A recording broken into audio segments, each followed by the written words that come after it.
आदाब, नमस्कार, बहुत बहुत स्वागत है आप सभी का एक बार फिर से आम आदमी की आवाज़ में। और मैं इस वक्त मौजूद हूँ हल्का पंचायत खनेट और गांव पनारा में।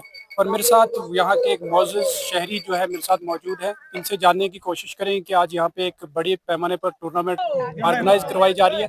आपका क्या कहना है और कंसर्निंग अथॉरिटीज़ या फिर रुकनी असम्बली से क्या कहना चाहोगे इस टूर्नामेंट के हवाले से? जी शुक्रिया आपका, आप हमारे पास हमारी आवाज़ सुनने आए। सबसे पहले तो मैं ये कहना चाहूँगा, ये जो हमारे इलाके में टूर्नामेंट हो रही है बहुत अच्छी बात है, लेकिन हमारे इलाके में ग्राउंड की बहुत ही समस्या है। इसलिए मेरी एडमिनिस्ट्रेशन से ये अपील है कि हमारे इलाके में एक ग्राउंड दिया जाए ताकि हम अच्छी तरह से इधर टूर्नामेंट करवा सके। दूर दूर से टीमें आती है इधर, लेकिन हमारे पास फैसिलिटी नहीं है। तो ये जो हमने आज जो टूर्नामेंट करवा रहे हैं लोगों के खेतों के अंदर करवा रहे हैं। अभी तक जो यहाँ पे जो टीमें जो आई है, कहाँ से टीमें आई है? ये बहुत दूर दूर से आई है टीमें। कठुआ से टीम आई है, लोहाई मल्हार, बसंतगढ़, लाटी, जखेड़ और इधर अपना लोहा नाटी फ्लावर से टीमें आई हैं।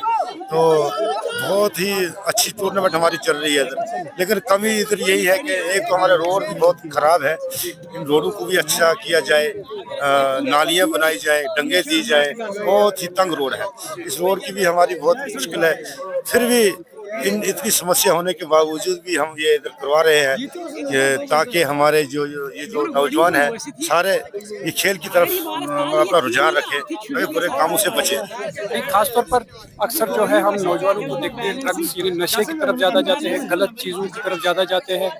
उन नौजवानों को या फिर उन नौजवानों के पेरेंट्स से क्या कहना? उन नौजवानों को ये कहेंगे कि ज़्यादा तो अपने तालीम के अंदर ध्यान दें, अच्छी से अच्छी तालीम हासिल करें, ताकि तालीम ही एक ऐसी चीज़ है जो हमें कामयाब कर सकती है। और ड्रग्स की तरफ से मतलब हमें ड्रग्स की तरफ नहीं जाना है, नशे से हमें बचना है। वो इसमें हमारे सेहत का भी बुरा हाल होता है, माशरे के अंदर भी हमें बदनामी मिलती है।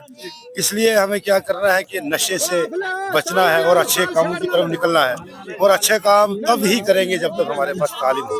इसलिए मैं सब जितने भी बच्चे उनके पेरेंट्स से यही अपील करना चाहता हूँ कि अपने बच्चों को अच्छी से अच्छी तालीम दिलवाएं। चलिए, बहुत शुक्रिया। ये थे मेरे साथ शकील साहब और इनका साफ तौर पर ये कहना है कि तालीम ही एक ऐसा जरिया है या फिर ऐसा निज़ाम है जिससे हम गरीबी से निकल कर अंधेरे से निकल उजाले की तरफ आ सकते हैं और अपनी ज़िंदगी को बेहतर से बेहतर बना सकते हैं।